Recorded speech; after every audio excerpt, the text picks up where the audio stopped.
very good morning to you, our viewers. Welcome to it. This is their Business for Breakfast show. My name is Sharon Kalimbula, and on the other chair is Patrick Soko. Thankfully, this is the last Friday we are being here, Patrick.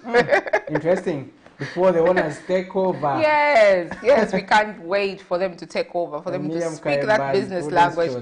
Exactly. But anyways, we are here. The show must continue, and we continue to talk business and various issues affecting the business sector in this country. The topic of discussion this morning is scrolling on your screens. Of course, we've got other segments that we usually bring to you.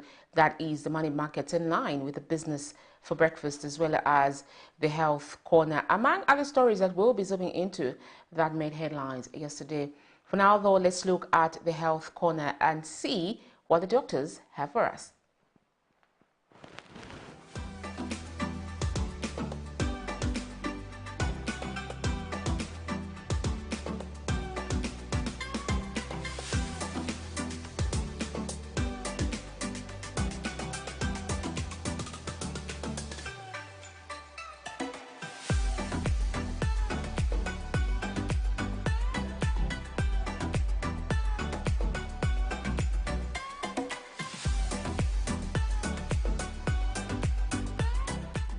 Good morning. My name is Dr. Ikonga from University Teaching Hospital, Department of Internal Medicine. I'm also a member of the Medical Women's Association of Zambia. So on 10th March, we were celebrating World Kidney Day, and we discussed a number of issues pertaining to kidneys. So we've looked at the functions of the kidneys. We looked at what could harm the kidneys. We've looked at the two common diseases that affect the kidneys, which is the acute kidney disease and the chronic kidney disease. We've also looked at how to tell what are some of the symptoms of kidney failure. And so today we're going to look at dialysis as well as transplant of the kidneys. And so you may be wondering, what is dialysis? You just hear it from somewhere, dialysis this, dialysis that. What is dialysis? And even what is transplant? How does someone have a kidney transplant? Okay. When we look at chronic kidney disease, there are various stages, okay? That it's a progressive loss of kidney function. And so there comes a point where the kidneys just pack up. They say, no, I can't do this anymore. And so the next step will be to offer what we call renal replacement therapy. And so this involves the kidney transplant, okay? So you may be wondering, how is it possible to survive with one kidney? Yes, it is. It's possible to survive with one kidney, because remember, for you to have presented with those symptoms, it means both kidneys had failed. If it was just one kidney that failed, you wouldn't have presented with those symptoms. So yes, it's possible to survive with one kidney, and that happens when you have a kidney transplant. Do we do it in Zambia? Yes, we've done it before in Zambia. That was, I think, 2018 or 2019. And right now they are doing very well, okay? They are living a normal lifestyle, okay? They are like us. They are now in society. They're doing very well. No major issues. The other item I would like to discuss is on dialysis. And so we offer dialysis as we are waiting for kidney transplant. And so there are different modalities of dialysis. There's one that we call hemodialysis, where we connect you to a machine, and this machine is going to mimic the functions of the kidney. And so it involves cleaning the blood and whatnot. Remember, the function of the kidney is to clear up the waste products. And so this machine is going to act like the kidney to help in clearing up the waste products. The other type of dialysis is what we call peritoneal dialysis. And so this is where fluids are put in the abdomen, and an exchange is done in the fluids in the abdomen as well as the blood, and exchange is done. The beauty with peritoneal dialysis is that you can even do it yourself at home. You can, and it's important, it's good for those who live a busy lifestyle. You've got a very busy schedule, so it's better we offer peritoneal dialysis, because you can do it at home in your own time. For hemodialysis, it requires you to come to a dialysis center. There are a few dialysis centers in Zambia, but UTH is one of them. So it requires you to come to the hospital about 3 times a week so that we do that process for you for washing the toxins in the blood and whatnot. So dialysis is also offered to patients who have an acute kidney injury. Remember I mentioned this happens when there's an injury to the kidneys and it's reversible. But there's a time that the impact is too much, and so we offer dialysis so that we quickly wash away those toxins as we are waiting for the kidneys to recover. But for those who have slipped into chronic kidney disease, which is irreversible, and we start the dialysis process, it's usually lifelong. So these are some of the common questions which are asked when it comes to transplant as well as if it comes to dialysis.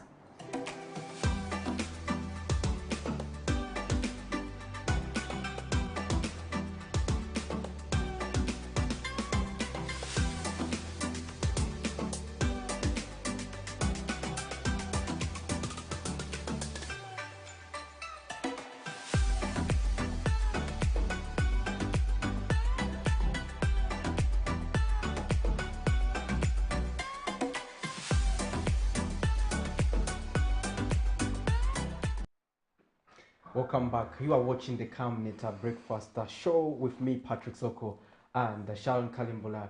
We were just zooming in our first segment of the day today, being the Health Corner, where a number of issues pertaining to health are discussed.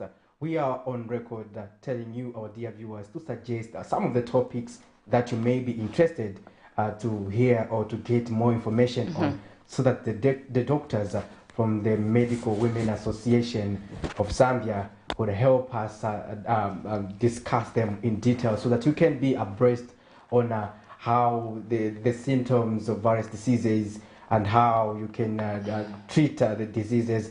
Quite an elaborate responses do come through regarding various topics that we handle on this segment, Sharon, and it has been quite sustained, and like I told you, as every day goes, I become more aware of various health issues. You become closer to changing your career path.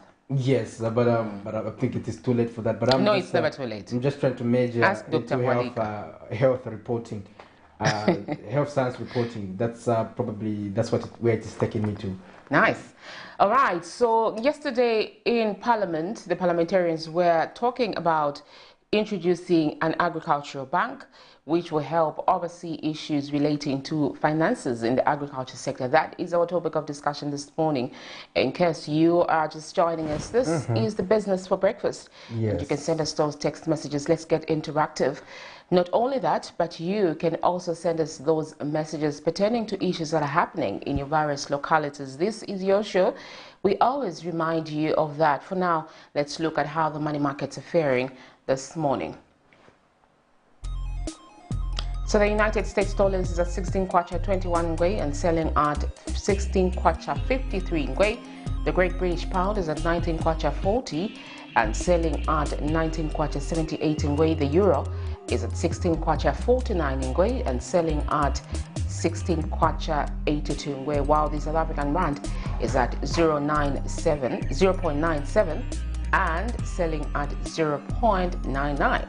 Those are your money markets as of today. Remember, these stats vary from one agency to another, one financial institution to another, and therefore you might just find a cheaper one or the one that is more on a higher end. However, they will be trading within that range of 16 and maybe max 17. Yeah, quite correct, Sharon, there. We just hope that the kwacha will remain within those bands, because any further increase, probably if it is to hit 18, it wouldn't be good for the country. I think it will be better, especially that with your theory that the Ndambo dollars injected into the economy made the kwacha to appreciate a little. With the AU media summit that's coming, media meeting, it's starting next week, I think on the 14th, we're seeing a lot of people, seeing 13 heads of state coming in the country, among other dignitaries. And therefore, with all these people coming with dollars, and I think I watched the story on the national broadcast yesterday where 10 international hotels have already been booked for the event. So we are ready. I think that is one of the questions that came out yesterday, Patrick, in the meeting, to say, are we ready to host these people? Our facilities, are they up to standards, you know?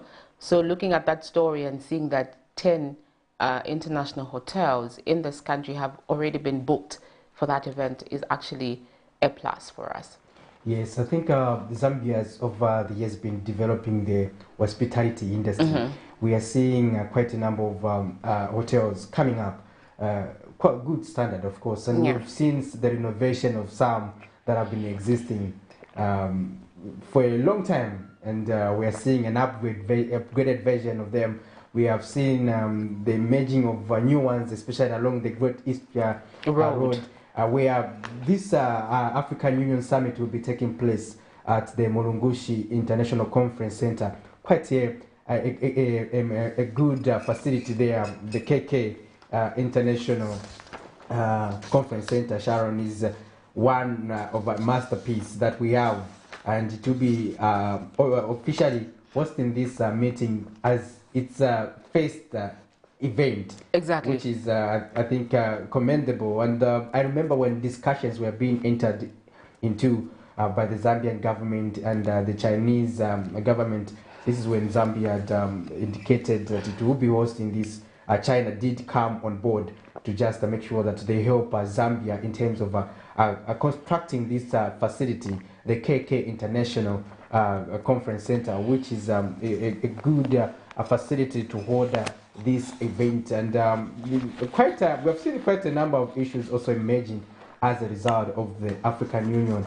Well, this meeting, what it does, Sharon, it brings quite a number of diverse issues. There are a lot of benefits that come with this continental meeting. However, we've also seen that preparations have really intensified, as claimed by and displaced the some people. Chief government, the spokesperson. And we saw some people being displaced along the Greatest Road, coming from the airport. In case you're not from Lusaka, you haven't been to the airport. Actually, Greatest Road is what leads us to the airport and passes through this Kenneth Kaunda International Conference Center, that is Mulungushi International Conference Center localities. So you do understand that the whole Greatest Road, I think just from town, literally, because we'll have some people obviously staying in one of these hotels that are in town, you know. So from town up until the airport, the road must be clean. So yesterday we carried a story where these booth operators from operating along Greatest Road, somewhere there, Monali, is it, as you head towards Chelston, as you head towards airport, had their booths removed by the local authority in preparation for this same summit, and they were complaining. Maybe you can read through that story so that we can just zoom it in and understand exactly what is happening. I'll also read the story with regards to the minister, where she was announcing to say we have intensified preparations towards this program.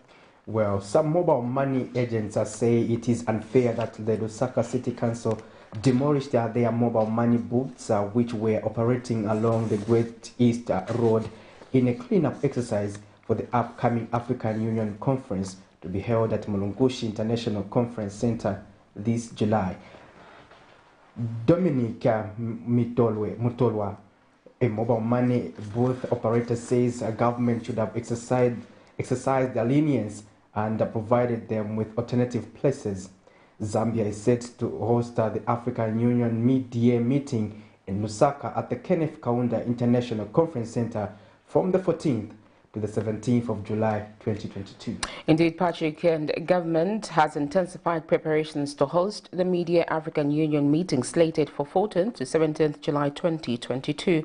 The continental meeting is expected to be attended by about 13 heads of state and government officials from across the continent.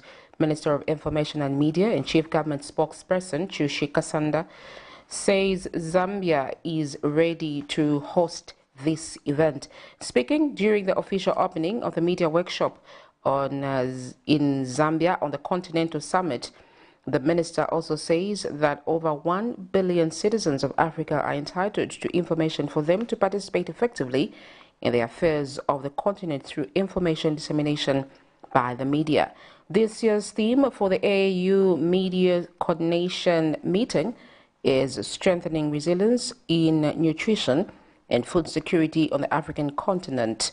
And this is where government stands, and that is where the locals stand. Let's look at the stories, and thereafter we continue the conversation. These youths have been left stranded after the Lusaka City Council embarked on a cleanup exercise on 3rd July 2022, which saw their mobile money booths removed from operating along the Great East Road, owing to the anticipated Africa Union Media Coordinating Meeting slated for July 14th to 17th of 2022 at the Mulungushi International Conference Center. The summit is expected to attract 13 heads of state and 800 foreign delegates. And speaking to Camnet TV, Dominic Motolo has described this move as unfair, saying that the council did not consider how this would negatively impact their businesses. He says this is his only way of sustaining his livelihood. But looking at what is happening when the council came to take away our booth, and this is where we depend on. But now, what kind of youth empowerment is this? Because looking at it, a lot of agents or youth rather, they're into this mobile money thing, and I thank MTN and Airtel Money for coming up with this, because it has really helped us this to take care of our relatives and some of our siblings. Right now, some of them they're even in universities. We are busy paying for them from this little money that we get from these mobile money books. But now all of a sudden they're telling us no, there are some visitors coming and they are busy collecting their books. Is this fair, honest speaking, as Zambians? This what? And others say the council should have exercised lenience and provided them with alternative working places, considering that their businesses are duly registered.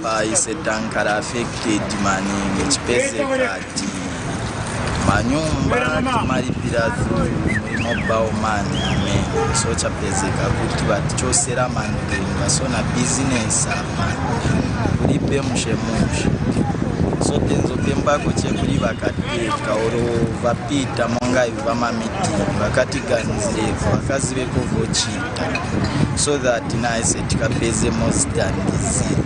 They have since called on the government to intervene in the matter, adding that the president has been echoing strong sentiments on the youths being creative. Messi Chanika reporting for Camnet TV News in Lusaka. I can safely say Zambia is the birthplace of the African Union.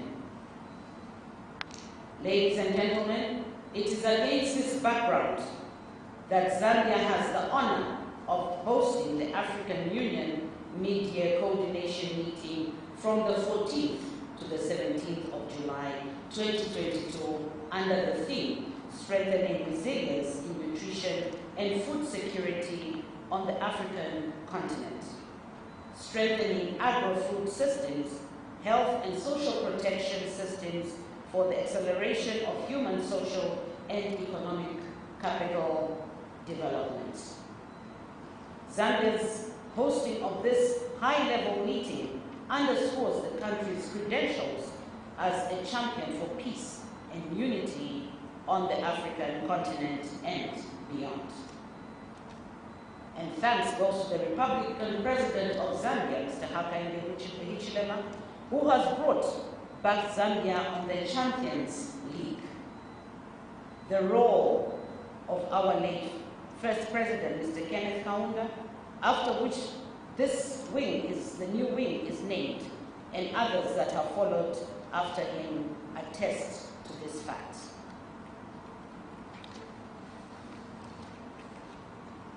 Ladies and gentlemen, Zambia stands to benefit immensely from hosting the meeting through the high number of international delegates and dignitaries that are expected to attend this very special meeting, some of whom are already here for various meetings ahead of the main conference.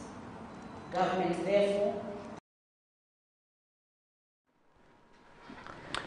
All right, so that's where we are as of hosting the AU Media Summit that will attract 13 heads of state. Patrick, you and I yesterday were there, and today we are continuing the journey of just orienting us with regards to hosting this prestigious event as a country. The Kenneth Kaunda International Conference Center is just brilliant. It's beautiful, and well, they're taking us through the protocols of hosting such a high-level event, what it takes here and there, and of course, among many other issues came out, and we all blasted into laughing, Patrick, because of your lecturer, Mr. Wams. Mr. Wamnyima Mwana, who is a former permanent secretary and a former Zenith director, and now he is lecturing at one of these I would say prestigious universities.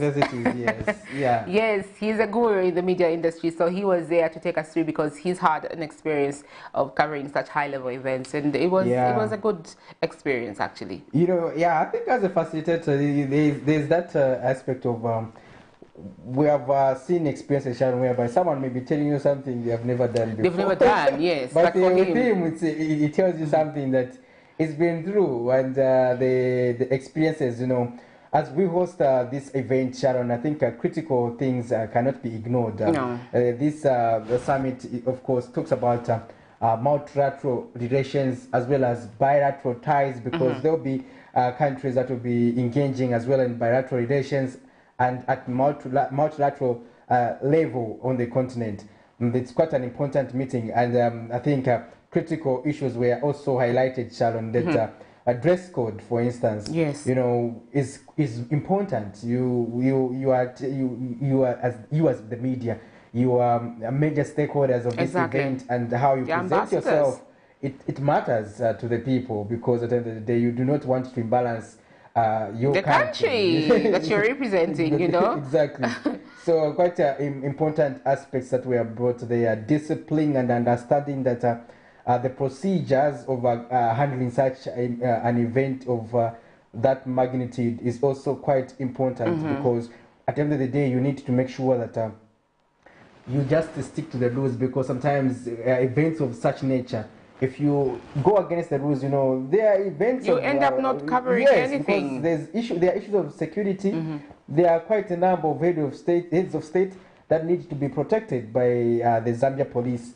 And even as you do your work as the media, those relations have to be also understand the limitations. Even the accreditation process, where you may be accredited to attend to certain issues and not other issues. So you have just to stick to where you have been. Exactly. This is what happened. I think what happens actually for those that have covered the UN General Assembly, you go with how many heads of states would go there? Yes. Like a lot, and there are these side meetings, from the major meetings. So for the major meetings, journalists, actually even camera persons, sometimes are only allowed when their head of state is talking, That's when they'll allow you to go in, and they'll put you strategically. So you need to have a very good skill of either capturing the event or taking those pictures. Otherwise, you'll miss it. Because they'll put you at a distance. For everyone, literally. Not like, because me, I'm from what, They'll put you at a distance where the media is supposed to be. So it's up to you to be creative enough to position yourself where you're going to make sure that when your president is talking, you capture the moment. Otherwise, it's always like this. Yes. It's always like this because there are a lot of people, there are a lot of activities, there are a lot of security concerns. Among other issues, Patrick, that people should expect from this summit is the COVID-19 situation. Various countries are thinking of coming up with vaccines of their own.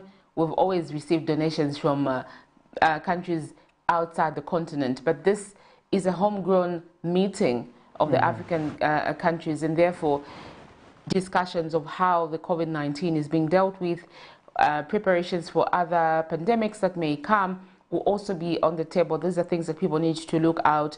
The issues to do with peace in different countries. Zambia has been a country that has sent a lot of its officers going out of the country to ensure that there's peace.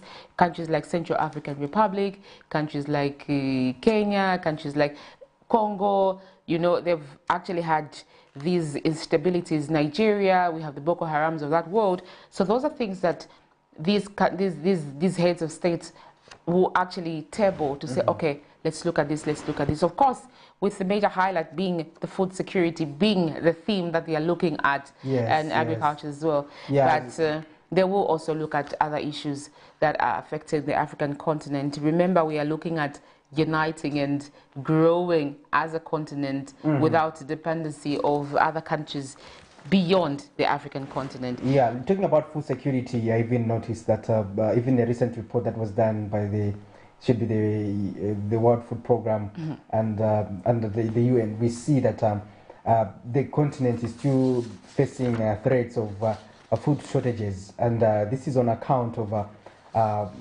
Sharon, of course, so we can't run away from the COVID-19 pandemic that has affected various economies, but of course climate volatility. We see that with the changes in climate conditions, a lot of issues have emerged. We see, for instance, other countries have experienced extreme droughts, while other countries have also experienced floods. And this tends to affect extreme floods.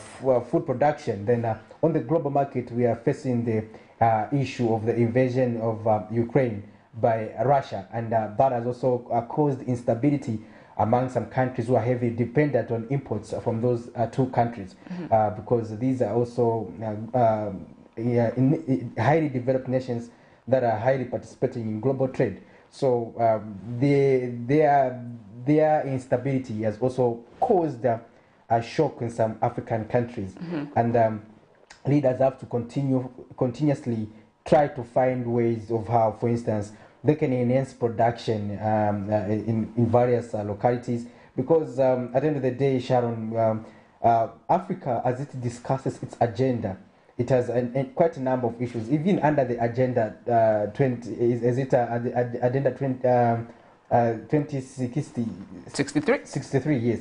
So we look at quite a diverse issues under those. But sustainability for the continent is also vital, because if you look at the vaccine development programs, they haven't been fair enough, because we see we have been on a receiving end. Exactly. Where developed countries say, no, we have enough, now that's when we can give you. We can donate. And they are donating what they can't use. Yes. There are those speculations, you know. All those things come into play. So as a continent, we need to also be putting in place measures that put us at an advantaged position to safeguard our population, because at the end of the day, the African Union exists because of African citizens. Exactly. It's a global, it's a continental citizen organization that represents Africa even at a global level. So we also see that, so for instance, our body has continuously received support from other bodies like the EU, the UN, which is okay. Especially under the UN, it's okay. But the EU is a body like the way of the African Union is. So I would want us to reach a level to donate to EU. The EU should be there. But honestly, we will get there. If I'm to borrow the words of one Julius Malema, he suggests that we donate, we give them indirectly a lot of our things. Exactly. If you look at our minerals, they support. So it's only right that they give us.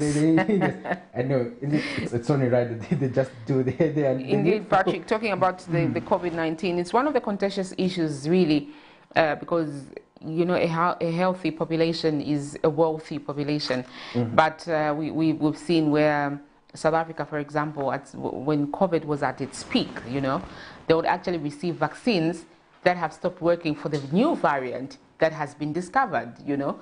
So they had to send those vaccines to a country that still had the previous variant of the COVID-19 virus, you know. So it was these delayments because we were waiting for a donation as a continent.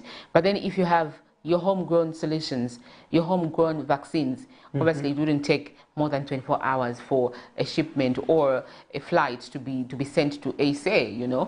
Zambia is making those vaccines and they are in need. You just fly them within 24 hours while they still have that same need, you know. But then it takes a very long time for products to come from the European continent markets, you know, coming into Africa. Yeah. By the time they come, things like that, they're not even fit for human beings. So really, these are things that we'll be talking about, and hopefully very progressive ideas, progressive solutions will be found. And talking about that, the AU, Sharon, what are some of the business opportunities that come with this event, Zambia hosting it? Is it even necessary? No, it is. It is, Patrick. It is, because really, like I spoke before about the tourism industry. Yes. Because just to make mention, the heads of state who will come, among other dignitaries, will also be taken to Livingstone, our tourist capital. Why are they being taken to Livingstone? Because they want to show the world what Zambia is about. One, and that's just one of the first ones. Secondly, in as much as you may not go to Livingstone, but the food itself is one of the tourism attractions, Patrick. The food, you know, the visages of that world. You know, the way we prepare our T-bone from Matebete is actually different from them, you know. The chicken and stuff. It's literally a whole package. And also, it's going to boost in the hotel industry. They're going to host these people. And the people who will come here, once we offer them that good hospitality, definitely when they go out there, they will recommend us. Life is about recommendations, Patrick. Interesting. It's about recommendations. Yes. Recommendations. I'm not going to go to somewhere where I've never been. I'll be very skeptical. I'm going to talk about just a simple thing, a very silly example, really. Like the hair I have. Like I will only go to a salon that I know I've been to. Or somebody has recommended me to go there. You know, I'll just not go and discover on my own. To say no, not much the chances here, but you know, I'll be very skeptical. I'll just be thinking, I'll constantly check on the mirror and say, I ended up at you, things like that. Yeah. But when somebody recommends me, when I know that person, I've been there, it will be a different ballgame. So this opportunity brings a wealth of opportunities for people in the business sector, in the tourism sector.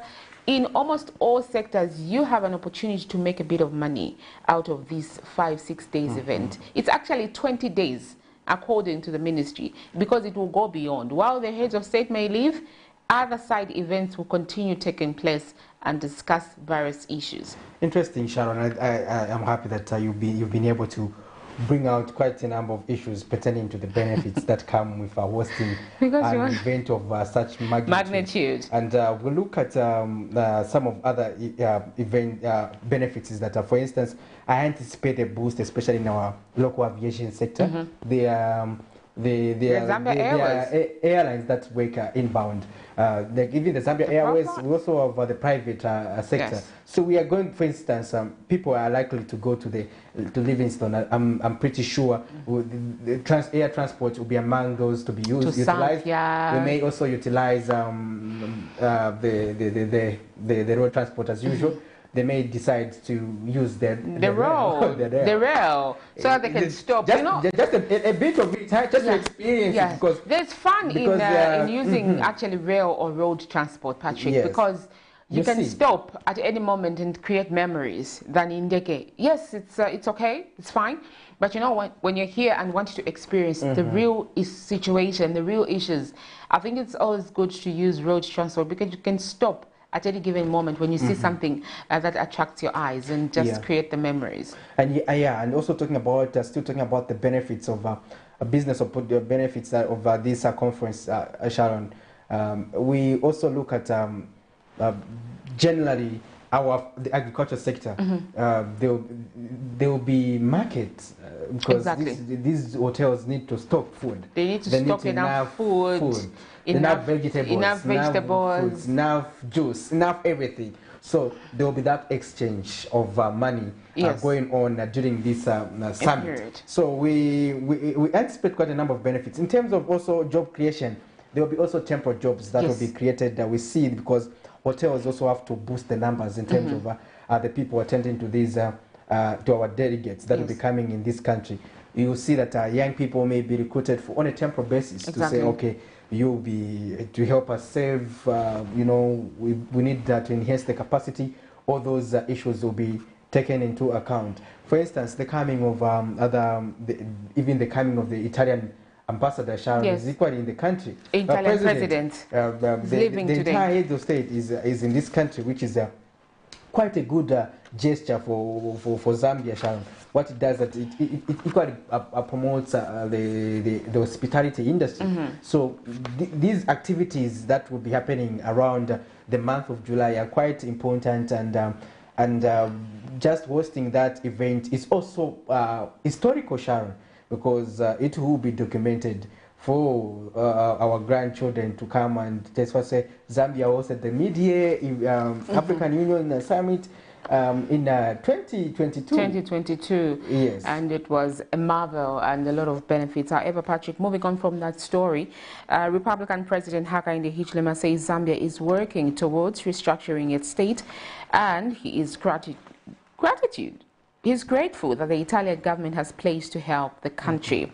Speaking when Italian President Sergio paid a courtesy call at State House Thursday morning, President Hichilema thanked the Italian government for its continued support to Zambia in various ways. And President Hakainde Hichilema has also urged Italian investors to explore business opportunities in the production of electric car parts through partnerships with Zambian investors. President Hichilema also observed that the Italian companies have played a huge role in the country's economic development through investment in sectors such as construction and agribusiness.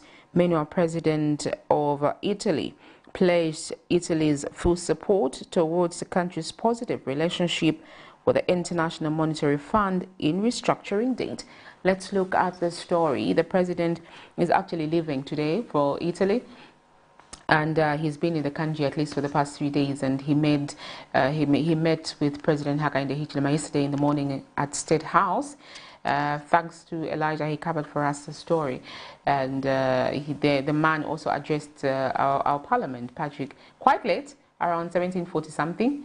That's when he managed to go through to parliament and address them for about 5-7 minutes. It was quite a very interesting short statement, but it made a whole lot of sense because he spoke about Zambia's unity. He spoke about Zambia's smooth transition of power. He spoke about just a wealth of things that Zambia possesses as a shining example to the African continent and beyond. Let's look at the story where President Hakainde Hichilema made Mr. Sergio. The Italian government has pledged to continue its strong partnership in helping Zambia address the many challenges it faces. Italian President Sergio Mattarella, who is in the country for a 3-day official visit, reaffirmed his government's commitment in helping Zambia improve in various sectors. He was also quick to appreciate the Zambian government's effort in fighting against corruption, among other things. Very much appreciated your speech to the European Parliament, during which you mentioned democracy, its institutions, its values. I fully agree with the things you said. And I believe we foster the same values. The values that your presidency, I'm sure, will develop through the consolidation of the rule of law. The foreign head of state who was speaking at State House Thursday also pledged his country's full support towards Zambia's positive relationship with the International Monetary Funds to restructure debt. And I wish to ensure you that you have our full support as far as the issue of your debt is concerned. Italy was among the promoters of the moratorium 2 years ago, of the DSSI 2 years ago, with extension to 2021. We are part of the creditors committee. We intend to support Zambia in any way and in any context so that we can swiftly move to a good solution, allowing you to have a positive relationship with the International Monetary Fund. Your country and your government can count on Italy's full support. Meanwhile, Republican President Hakainde Hichilema said his administration is working in improving the lives of Zambians and further thanked the Italian government for its continued support. President Hakainde Hichilema also observed the role that Italian investors continue to play in the Zambia's economic development through investment in sectors such as construction and agribusinesses. We also want to appreciate Italy's support to Zambia's development efforts I returned to the EU, which I was privileged to address the EU Parliament not long ago. Italy gave us support.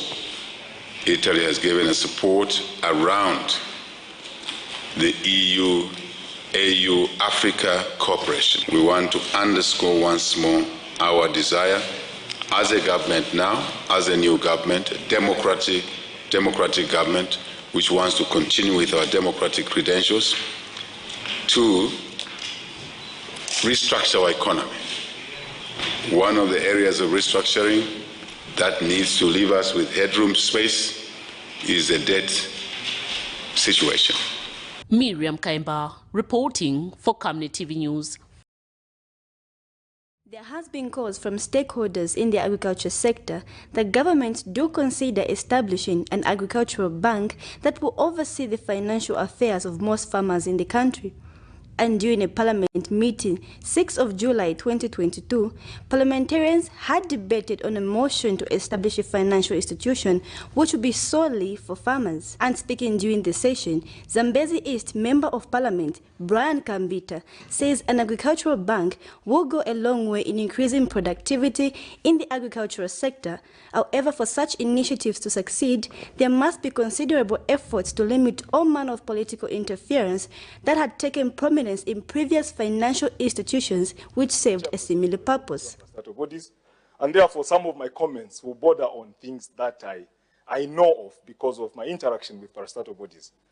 However, I'll limit my debate to things that will help us support that motion and not necessarily create controversy.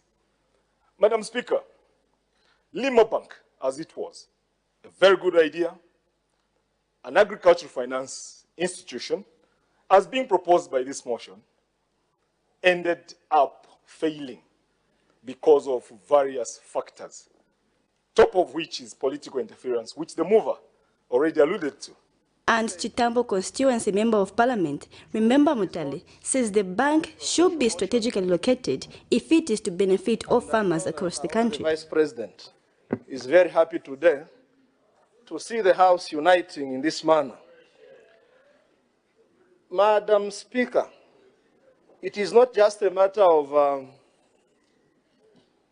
establishing this bank, but also it is a matter of the strategic location of this institution. Madam Speaker, if we are just talking about an agricultural bank, and the bank is just established in certain parts of the country without targeting where the farmers are found, then this motion is as good as not being on this floor of the House. I'm speaking like this, Madam Speaker. I come from Chitambo, which is a rural constituency, where we don't have a bank. And I know, Madam Speaker, that should such a bank be opened, I'm sure the people of Chitambo will benefit from this. Meanwhile, Sub-Sahara African Farmers Organization President Cedric Mulonda has commended Parliament for considering such initiatives, adding that it will go a long way in eradicating poverty amongst farmers. Knew exactly where it is itching. And by having this bank, we are going to reduce poverty in this country, because poverty is an economic statistical point, which means that your household income per capita or your individual income per capita is below the datum line or a set level. So now, by having that agricultural bank, we are going to need a lot of people to be involved. The youth who are not employed, the women women who are running families by themselves, widows, and so forth, and orphans. This is going to help a lot of people, because unemployment is going to be a thing of the past if an agricultural bank is going to be set, because agriculture absorbs every qualification on the planet. Messi Chanika reporting for Camnet TV News in Lusaka.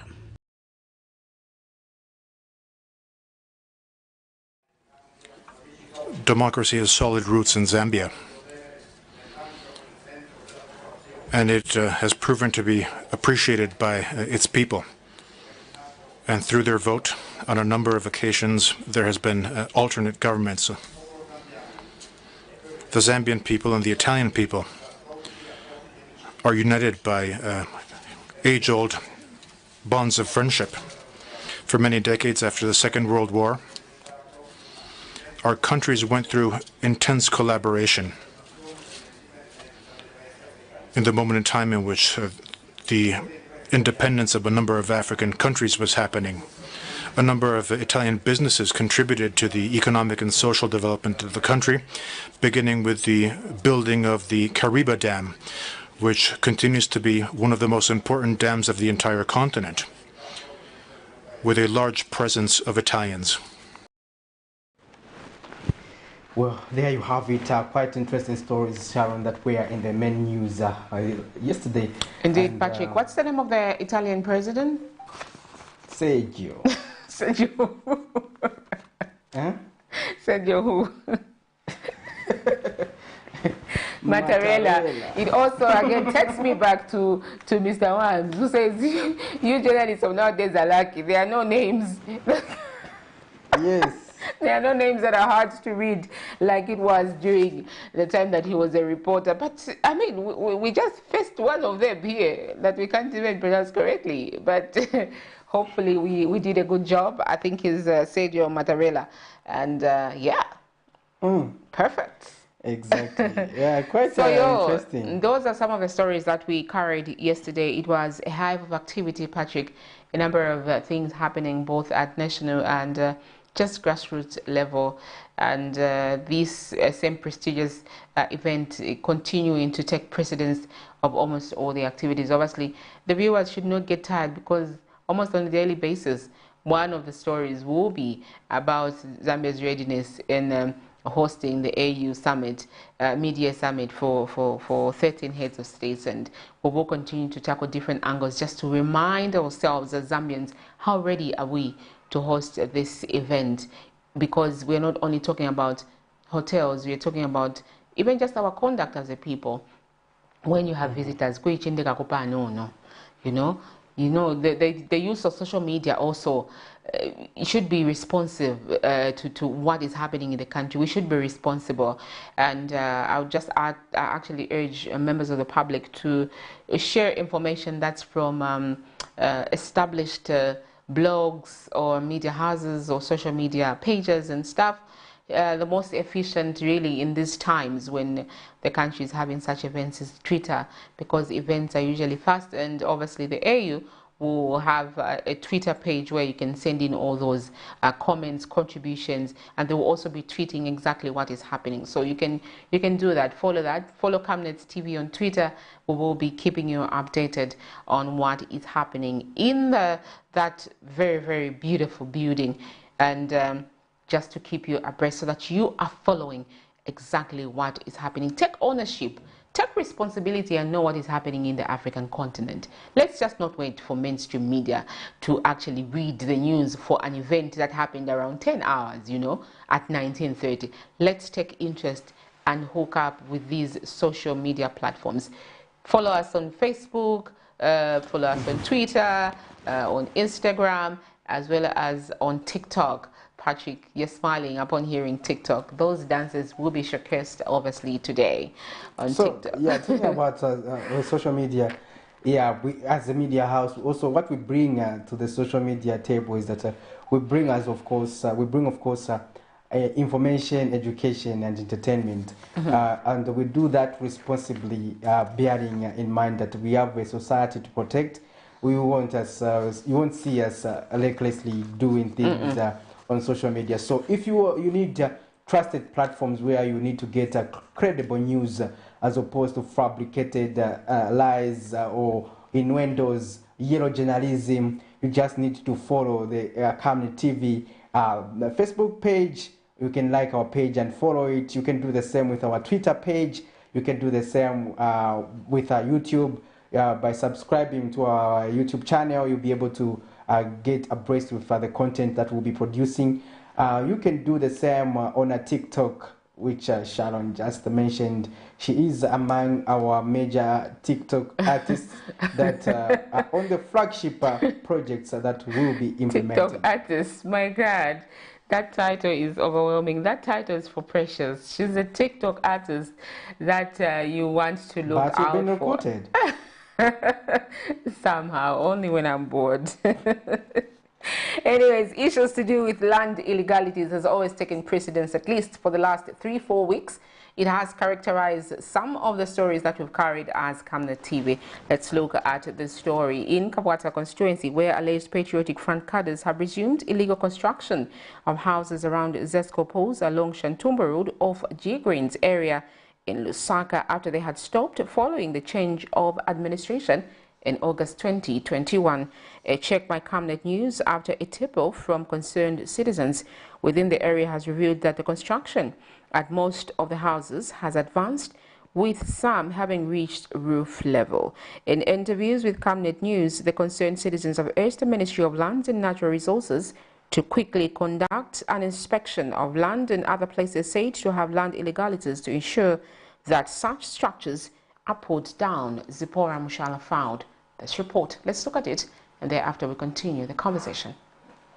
When visiting Shantumbo Road off Jiglings area in Lusaka, one is greeted by a shocking sight as the construction of houses is actively going on around Zesco Pose. Reports of such illegalities have been rife of recent, prompting concerned stakeholders to call on all relevant authorities to conduct a land audit, especially in Lusaka province. Concerned citizens who tipped off Camnet News alleged that the constructions were started by members aligned to the former ruling Patriotic Front PF when in government, but explained that construction stopped following the victory of the United Party for National Development UPND in August 2021. They, however, explained that construction has actively resumed following the pronouncement by the current administration that they will not persecute anyone but allow the law to take its course. As you can see, we are in Shantumbo Road.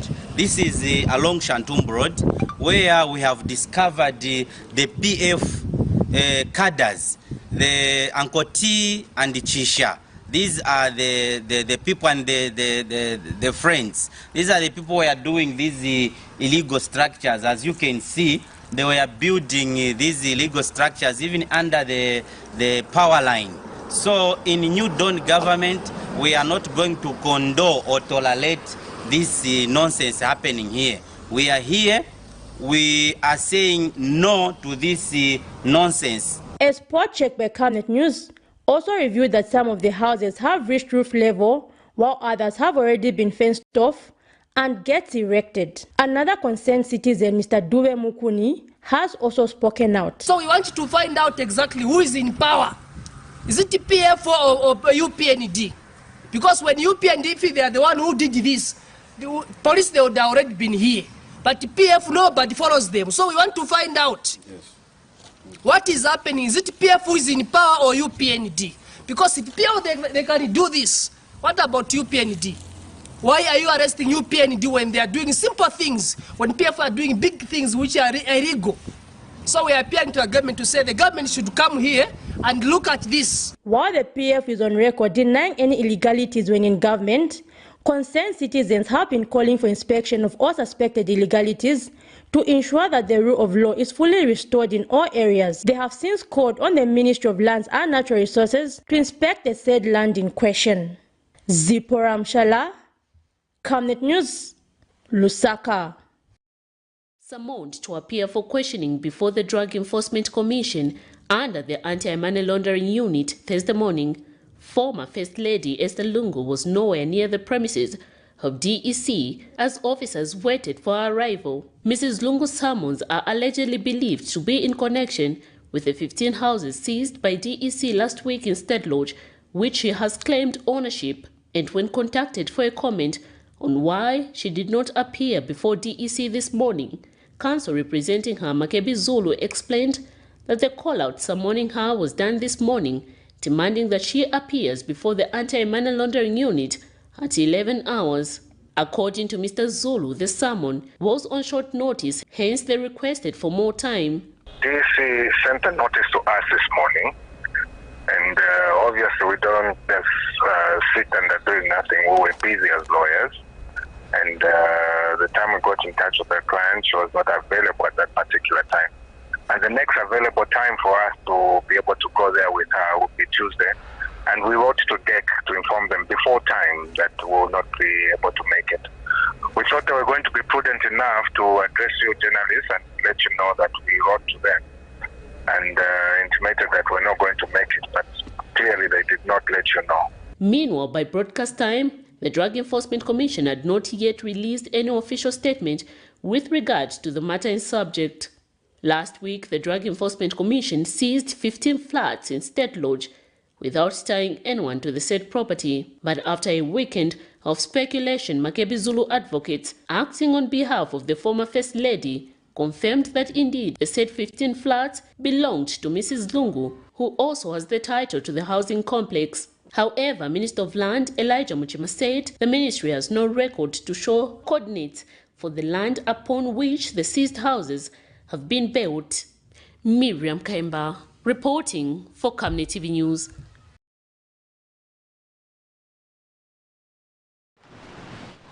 Such beautiful houses, Patrick, suspected to be proceeds. This is a common term we've laid. Exactly. Reasonably suspected to be proceeds of crime. Poor flats there. Poor flats. They are so beautiful. So, man. So, I won't be tourism. Accommodation issues would have been sorted out with those beautiful flats there. But anyways, like Miriam had explained in that story, is that last week the Drug Enforcement Commission had seized those flats, and they had mentioned one Estanyawa Tembo. Is it Tembo, right? Yes. Yes, to be an alleged owner by then. You know, so they took full charge. You saw that police were manning the property, and they're still manning the property. They seized it, and earlier this week, Esther Lungu, the former First Lady, actually came out and issued a statement through her lawyers saying, that is my complex, those are my houses, that is my property, and I have the title deeds. But one funny part is that the Minister of Lands says we don't have a record of those properties here at Ministry of Lands. One wonders how such a beautiful structure, or such beautiful structures can be constructed without legal procedures to be taken into consideration. But anyways, we will see, we will follow up this story and see until it reaches its logical conclusion. Yesterday, the 7th of July 2022, the Drug Enforcement Commission had summoned her to appear, obviously for questioning, and see to it that they start their investigations at 11 hours. Unfortunately, she didn't show up, and the reasons given according to her lawyer are that they received the call out or the summon late, and it was in the morning yesterday, and they asked her to appear hours after that call out or something like that. So really, we will continue to follow up and see to it that also the ministry explains why it's saying those properties are not recorded, because there's no way such buildings can be constructed without them being recorded. What exactly was happening at the ministry? How much do they need to do to clean up the system? You know, this is like 10 months down the line of the UPND, but they are still cleaning. If you ask me, it also validates what the Socialist Party President Fred Membe has been emphasizing on, to say it is the system. The system needs to be changed, but you know, you find that the UPND administration is also inheriting the same system. It's dancing the to the system is difficult to manipulate because people are used to some certain patterns of work. People have also built cartels under the same system. Exactly. And people are also recruiting other people on how to utilize old system to go past government systems or to manipulate issues in their favor. So you discover that people who are holding on to key ministries, you know, sometimes we tend to focus on the wrong people. We may be focusing, for example, on the minister in charge, but or the permanent secretary. There are directors there. There are officials who are mandated to look at these papers. You discover that, Sharon, you are owning a property in Kanyama. Someone identifies, say, Sharon owns this property. They go to the Ministry of Lands, they connive, they start owning that property, and you tend to want to say, but this is my property.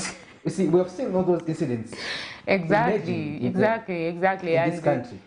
That tells me just how people can be cruel and just sabotage the entire system. So the current system we are using, as long as it does not change, even the fight against corruption, the fight against money laundering, it is now and void because people know who to call to do certain things, things on their behalf. If indeed it's true, and just on that, Patrick, if indeed it's true, the system still has a lot of loopholes. And if it's true that these houses are not on title, what makes us so sure that she will not pull one or two strings to say, can you give me the title? By the time they are appearing before the anti-money laundering department, for me, they have the title. Those are things that we need to work on, because sometimes we see that, for example, during the August 12 general election prior, we saw people failing to produce certificates, grade 12 certificates, or before the August 12 general election. But on the August 12 general election, others produced the certificates. Exactly. Even others were not even asked to produce certificates. Even after, others are still in court. Others, their elections were petitioned because they allegedly had very wrong grade 12 certificates. They had to produce them after as evidence. Chances are high. Sharon, there. I need you to do ABCD for me, because I know that file is under your desk. Yes. Please, that file, can you change? It is the same with the NDC. That if I'm to tell you about the system being corrupt and interfering with people's privacy on a number of issues. Let's look at the issue of the NDC as a political party. Looking at the system, you find that you are office bearers of this political party. You come the other month, you find there are other people, other names have been included. Who's including the name? Who is including the names? Who is having that time to start typing a name? That person. As long as we don't change such individuals, it is difficult to fit into the president's overall objective of combating corruption. Because the president wants to see certain results. On the ground, people are doing something different. Because there are a few people in privileged positions who are capable of doing something wrong. Indeed, Patrick, we are winding up this edition of the Breakfast Show. We've discussed quite a number of issues and expectations as of next week. It's going to be a very busy week, Patrick, in the country. People will be coming in and out, and those that have their businesses removed from along Great East Road, we sincerely understand and feel your pain, but at the same time, it would be prudent for you to understand the country's position. I'm not a government spokesperson, but you know, try to understand. Both the full, you know, all the way, you know, things like that. So it's okay to just move them before they are removed for you. If you are along the pipeline of such things happening, do the needful. Do the needful on your own to avoid being affected, to avoid being inconvenienced. I know and understand what exactly they may be feeling. Sharon, also in the CBD, we're also improving sanitation issues. Yes. We're also, because some of us would want to say, let's see the seat of Lusaka. Exactly. But if you see that the seat of Lusaka, the it's way something different. Because Lusaka, the eastern part is the most developed. The eastern part is the most developed for Lusaka. When you go to the northern part, the Great North Roads of that world, it's only now that people are building structures. But then Maya and Daffy, they're just houses, you know, 10 miles of that world, the 6, what. It's the houses. But then when you look at the eastern part, we've got very beautiful buildings.